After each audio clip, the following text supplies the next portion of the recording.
मुझे बहुत काम थे, कहाँ परेशान कर दिया इसने, ये दादा याद कर रहा था इसलिए मुझे आना पड़ा।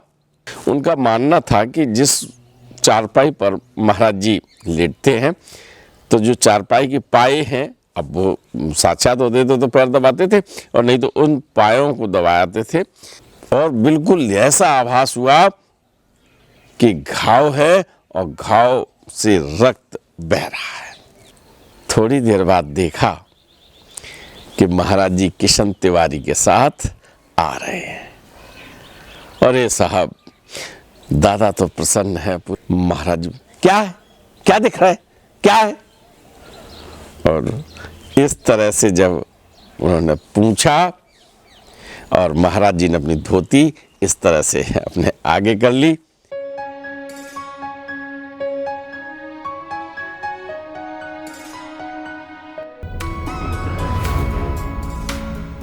मित्रों नमस्कार, आप देख रहे हैं धर्मदर्शी पत्रिका का यूट्यूब चैनल दस्तक मीडिया। मैं विनोद शुक्ल आपको सुनाता हूं बाबा नीम करोली की अद्भुत गाथाएं।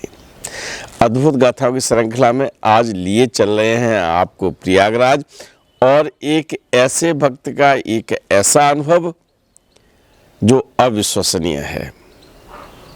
अविश्वसनीय इसलिए है कि अगर मैं ये सीधा सीधा कह दूं कि प्रोफेसर डॉक्टर सुधीर मुखर्जी यानी अपने दादा का विश्वास ही टूट गया था महाराज जी से, उनकी आस्था डोल गई थी, उनके हृदय के तार टूट गए थे। मानोगे? नहीं मानोगे। लेकिन आज की एक गाथा ऐसी ही है जहां दादा को लगा कि अब हम क्या करें। बरसों बरस जिस तप को किया, बरसों बरस जहां आस्था का सागर अपने हृदय में समेट रखा और वहां कुछ नहीं निकला। चलिए दादा की एक ऐसी कहानी, एक ऐसी गाथा जहां दादा को, आपको पता है कि दादा को पढ़ने की आदत बहुत है। जब उनके पास आर्थिक अभाव होता था तो मैं बहुत पीछे लिए चला गया आपको, तो क्या करते थे, वो किताबों की दुकान पे जाते थे, वहाँ काम करते थे और पारिश्रमिक के बदले वो किताब ले आया करते थे और फिर उसका अध्ययन करते थे। और ये बहुत अच्छी आदत है। उसी अध्ययन के बल आपने जो शिखर का आध्यात्मिक ज्ञान पाया, शिखर की सफलता पाई। जब देश के प्रधानमंत्री राय मशवरा के लिए बुलाने लगे तो आप समझ लीजिए शिखर की सफलता है। तो एक आदत भोजन किया, शयन कक्ष में गए तो पहले अध्ययन चालू कर देते थे, तो वो पढ़ते थे और आधी आधी रात तक परिवार के अन्य सदस्य, माँ, मौसी माँ, कमला, शोका दीदी, सुबोध मुखर्जी, उनका भाई, विभूति भांजा, ये सो जाते थे, लेकिन दादा अपना अध्ययन करते रहते थे। और एक आदत और थी, जिस किताब को पढ़ लिया तारीख डाल दी। मैंने लाइब्रेरी आपको दिखाई है ना लाइव में। तो एक ऐसी ही रात जहां आप अध्ययन कर रहे हैं और आधी रात बीत चुकी है। आधी रात बीतने के बाद अब उन्हें लगा कि अब हम सो जाएं। सोने से पहले 10 वर्ष की एक और आदत थी उनकी कि गए महाराज जी की चारपाई। तो आप महाराज जी की चारपाई के पास, मतलब ये शाम को था, सोने से पहले जाना, नमन करना, फिर उनके पाए, जो पाए होते हैं ना, उनको ऐसे करके दबाना और फिर उनका स्पर्श करना। उनका मानना था कि जिस चारपाई पर महाराज जी लेटते हैं तो जो चारपाई के पाए हैं, अब वो साक्षात होते तो पैर दबाते थे और नहीं तो उन पायों को दबाते थे और वो पाए नीचे स्तर पर, यानी जहाँ पर टिकी हुई है वो चारपाई, वहाँ पर पैर छूते थे। ये उनका दसियों वर्ष से निरंतर चलता हुआ एक अनुभव है। और उन्हें लगता था कि जब वो पाँव के पैर दबाते हैं, ये मान के कि महाराज जी के पैर दबा रहे हैं, तो उस समय उन्हें यही लगता था कि हम महाराज जी के बहुत नर्म नर्म पैर दबा रहे हैं। इस दिन क्या हुआ कि जब वो पैर दबा के पैर छूने को ऐसे हुआ तो उन्हें लगा कि पाँव में खरोच है, और बिल्कुल ऐसा आभास हुआ कि घाव है और घाव से रक्त बह रहा है। हड़बड़ा गए दादा। जब हड़बड़ाए तो उन्हें देखा, उन्हें कहा, लेकिन जो जिस पाए को, जिस पाँव मानकर छूते थे, जिसको दाबते थे, उस पर देखा कुछ अंधेरा है, और उसमें ऐसे जब कर रहे हैं तो कुछ आभास हो रहा है कि ऊंचा नीचा हो जाता है, जैसे कुछ हल्का सा हट जाए। लकड़ी की होती है ना पाँव, तो अगर उस पाँव में कुछ हट जाए तो फिर वो ऐसा ही आभास हो रहा था। और उन्हें बार बार किया ऐसा, और उन्हें लगा कि कुछ ऐसा लग रहा है कि खून बह रहा है, घाव है, और वो बेचैन हो गई। काफी देर तक सोचते रहे क्या करें क्या न करें, और फिर प्रणाम करके वो लेट गए। चारपाई पर लेटे हैं, लेकिन उनको नींद नहीं आ रही है। वो सोच रहे हैं कि ये क्या हुआ, बरसों बरस हम महाराज जी के पैर दबाते आए हैं, और अभी 2 सप्ताह पहले महाराज जी यहाँ से गए हैं, और जिस तरह का घाव हमें महसूस हुआ है वो तो नहीं बन सकता इतनी जल्दी महाराज जी के पैर में।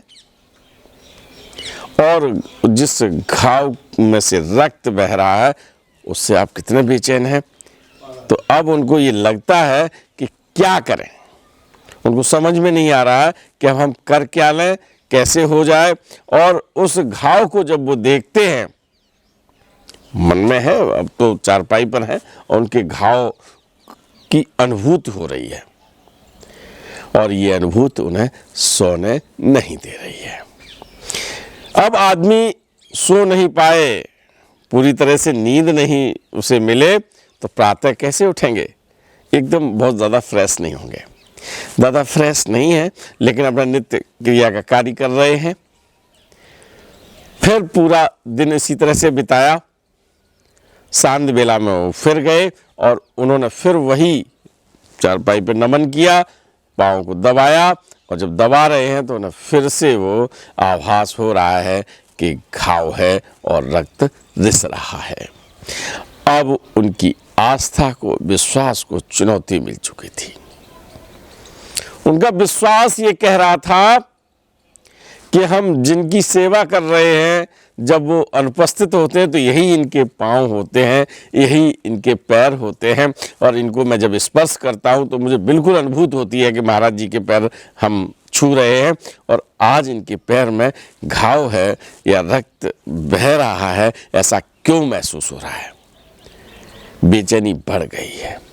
और अब तो ऐसा हो गया है, अब कोई फ़ोन तो था नहीं उस समय कि फ़ोन करते कि हाँ महाराज जी कहीं चोट तो नहीं लग गई, क्या है।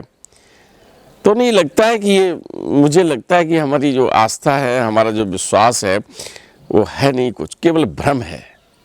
हम केवल मानते हैं ये चारपाई है, ये पाँव नहीं है। लेकिन वो रोज़ प्रणाम करते हैं, रोज़ आभास करते हैं, और इस तरह से 12 दिन बीत गए हैं।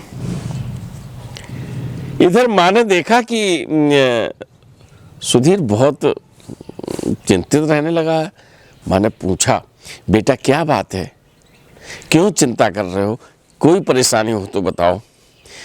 अब दादा कह रहे कोई परेशानी नहीं है, चिंता नहीं है, कोई दिक्कत नहीं है।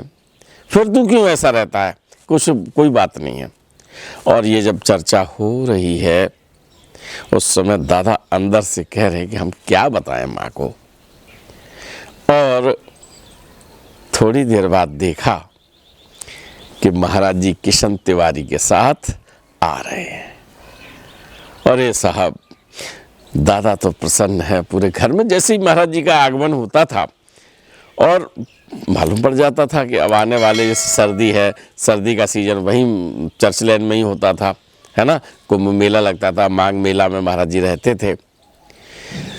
तो फिर से जो आज आगमन हुआ है वो अनायास हुआ है। आके बैठ गए हैं, जलपान हो गया है। अभी किसी को पता नहीं है। अब दादा तो अब ये देखना चाह रहे हैं कि पैर में घाव है कि नहीं है। महाराज जी धोती पहने हुए हैं और पैर दिखाई नहीं पड़ रहा। देख रहे ना, लीला देखिए आप। अंदर जाके महाराज जी अपने तख्त पे लेट गए हैं। चारपाई भी वहीं पड़ी हुई है और चारपाई से ठिठक गए हैं। अब किशन तिवारी तख्त के नीचे बैठे हैं, महाराज जी अध लेटे हुए हैं उसी मुद्रा में, है ना। आपने देखा हो ना, पैर के ऊपर पैर रख लेते हैं, फिर हाथ ऐसे करके। और अब हुआ क्या है कि जब वो लेटे हैं तो वो ध्यान से ये देखना चाहते हैं क्या इनके पाँव में कोई घाव है।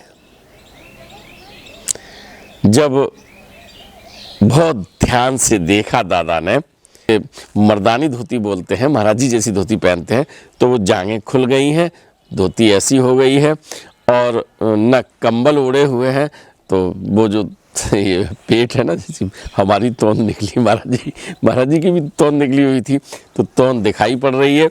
ऐसे में जब दादा उधर देखते हैं और इधर देखते हैं, दादा पहले चारपाई की तरफ देखते हैं। इधर दिखा दीजिए, चारपाई पड़ी हुई है, इसीलिए मैं कह रहा हूँ कि ये चारपाई है और यही चारपाई ऐसी होती है ना।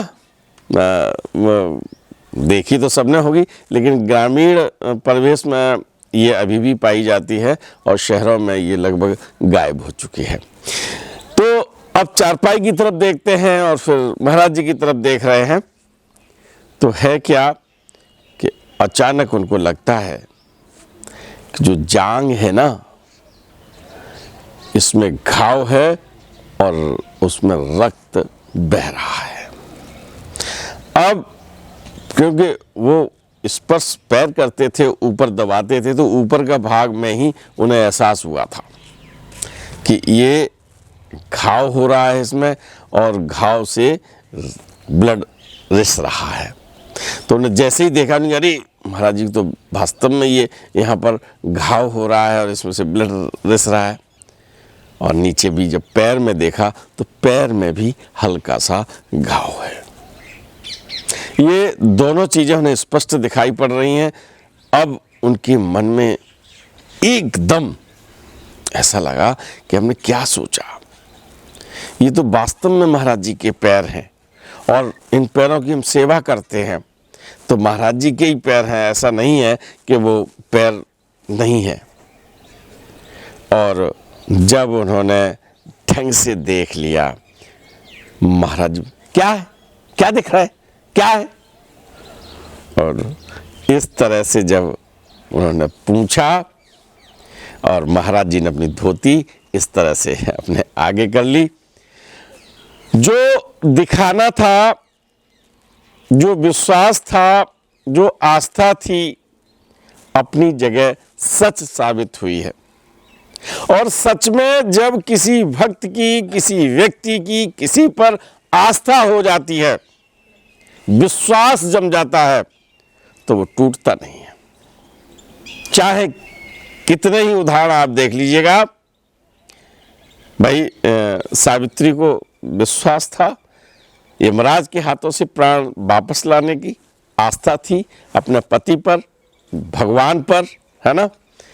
तो जब व्यक्ति प्राण ला सकता है, आस्था डगमगा जाए तो अपनी मंजिल को नहीं प्राप्त करती है। लेकिन आस्था जब होती है और जरा सी बात पर भी डिगने का प्रश्न आ जाता है, ऐसे में जो विश्वास होता है वो आत्मविश्वास में बदलता है, बल मिलता है और फिर आस्था जग जाती है। जो दादा को धक्का लगा ना कि ऐसा कैसे हो गया, क्या हुआ, और वो आज उन्होंने देख लिया है। थोड़ी रुकने के बाद, अल्प प्रवास के बाद महाराज जी चले गए हैं और दादा ने फिर चारपाई को प्रणाम किया है, वैसे ही पैर दबाए हैं, वही एहसास है और अभी भी थोड़ा सा घाव है, लग रहा है उन्हें। धीमे धीमे 2-4 दिन के बाद वो बिल्कुल ऐसा लग रहा है, जो चारपाई में जहाँ घाव लग रहा था, चारपाई के पाँव में जहाँ घाव लग रहा था, वहाँ 2-4 दिन के बाद बिल्कुल ठीक हो गया है और जैसा पहले महसूस होता था वैसा ही हो रहा है। तो आपको बता दें, ये सब कुछ दादा लिखते हैं कि बिल्कुल एज फोटोग्राफर की तरह हुआ। फोटोग्राफर को दिखता है, क्लिक किया, फोटो आ गई, है ना, और फिर आंखों से चली गई। अब कैमरे की फ़ोटो बनी रहती है, लेकिन मस्तिष्क में जो फ़ोटो आती है वो मस्तिष्क से उसी व्यक्ति को दिखाई पड़ती है। तो उनकी जो आस्था टूटी थी, जो विश्वास डगमगाया था, उसी को पूरा करने के लिए महाराज जी आए थे। बिल्कुल अचानक उनका आगमन हुआ था और बहुत अल्प प्रवास पर वो रहे और फिर वहाँ से विदा ले गए। चलते चलते उन्होंने कहा, मुझे बहुत काम थे, कहाँ परेशान कर दिया इसने, ये दादा याद कर रहा था इसलिए मुझे आना पड़ा। मैंने कहा, ये तो सब रोज याद करते हैं, आपको तो यहीं रहना चाहिए। नहीं नहीं, ये परेशान था और अब की परेशानी दूर हो गई, अब मैं जा रहा हूँ, है ना। फिर वो जहाँ कहीं और जाना था वहाँ गए। तो मित्रों, जब आस्था का सागर डगमगाए तो निश्चित रूप से आप अपने विश्वास को टूटने न दें, और जब आस्था होती है, जब दोनों का संगम हो जाता है, आस्था और विश्वास मिल जाते हैं, तो फिर उस क्षेत्र में उसे सफलता मिलती है। और आराध्य कभी अपने भक्त को निराश नहीं करते, जैसे महाराज जी ने दादा को नहीं किया। मेरी प्रार्थना है आपको भी कभी वो निराश न करें, आप पर कृपा बरसाए रहें। इस कथा के साथ आज हम आपसे लेते हैं विदा। राम राम।